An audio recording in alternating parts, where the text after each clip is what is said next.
So our next question comes via Instagram DMs from James. James says, "What a wonderful podcast. I'm so glad I found your wisdom 6 months ago. I'm 40 years old, married with kids, and we now have a teenager in the house. Reality is hitting us that we've got maybe 5 or 6 years left with them before he goes out and is on his own. I enjoy my work in the media space, but I'm also not opposed to pressing pause on some work goals in order to soak in more family time. We have no debt. Our house is paid off. Here's the twist. We will be receiving $1.2 million from a car crash settlement in early 2026. Thankfully, everyone is okay. We're a little overwhelmed with this sum of money and are not sure how to use it to our benefit. Do you both have any investment ideas or advice for allowing my wife and myself to work less for the next 5 years, invest this money, let it grow and compound, but also receive some dividend income? Thank you for your tips and ideas." Robert, I'll let you answer James' question first. I love this mindset. This is an incredible question. My first take is most Americans will never sniff $1 million all at once. It's just the math. And for you to be getting $1.2 million, the first thing I would do is look at what we just covered in the last question. Take the $1 million, get it diversified in a nice portfolio, and let it ride. Because if you can turn at 40 years old, 1.2, let's say you invest 1 million, you turn it into 2 million by the time you're 47, and then 4 million by the time you're 54, you are set. You guys are killing it.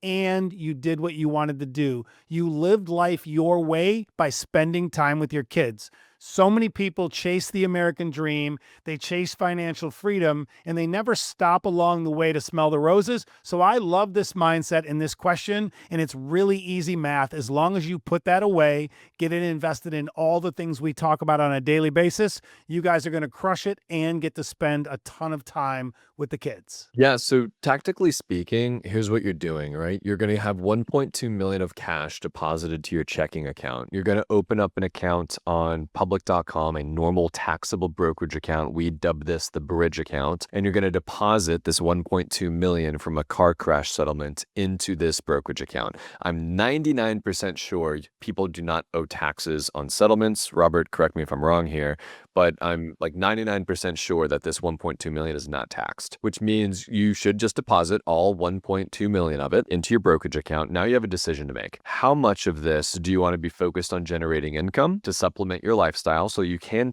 press pause for the next handful of years, half a dozen years, and spend more time at home and with your teenager? And how much do you want this to be invested so it can compound over a long period of time? In my humble opinion, I think there's a world where you could split it 50-50. So here's what that means for me. That means 600,000 of this gets invested into VOO, QQQ, VGT, VUG, VTI, and other, index funds and ETFs that are going to compound by 8, 10, 12, 15% over a long period of time. Okay, so that's going to double every 7 years. The other 600,000 of this should be invested into NEOS funds, SPYI, QQQI, IWMI, IYRI, and maybe some BTCI if you want some Bitcoin exposure there. But long story short is, by putting this $600,000 into those funds that I had just mentioned, let's say that half of it is in SPYI. So let's give you numbers here. Let's say 300,000 goes into SPYI.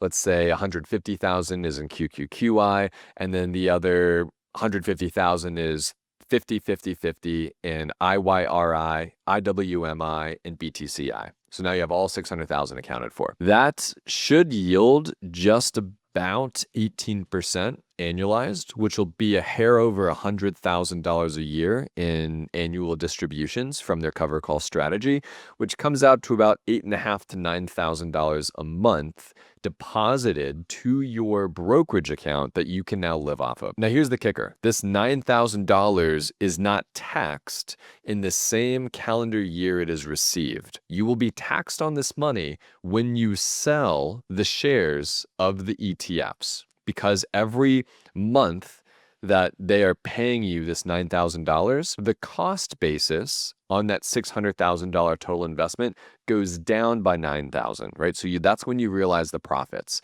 And if you hold it for over a year, essentially what you're doing is turning short-term income, which is normally short-term capital gains, to a long-term capital gain, which is a much more favorable tax treatment. So if I were in your shoes, I'd break it up that way. I'd make 8 or 9,000 with NEOS funds. I'd have 600,000 doubling for me every 7 years. So hopefully by the time that your teenager's out of the house in 5, 6, 7 years from now, you have a million two, whatever, so something like that sitting over here. And then you also have got now the same 600,000 after getting paid out, 100,000 a year from it as well. So now you've got, I don't know, let's call it $1.5 to $2 million because you invested this 1.2 million correctly. And you now have so much more time that you got to spend with your teenager. That's the most important part. I think a lot of people, Robert, I don't know if you've seen those videos on TikTok or Instagram, but it's a video of a family, and maybe it's a wife or a husband, and they get to spend, all this time with their family, and they get to hang out and do these things. And everyone in the comments is like, oh, that's a rich man. That's a rich woman. They get to hang out with people they love. And, that's how you define wealth, in my opinion. And you're definitely doing that. And I'm really excited for you, James. Yeah, that is a great breakdown. And you're right. When I see someone having coffee at 10 a.m.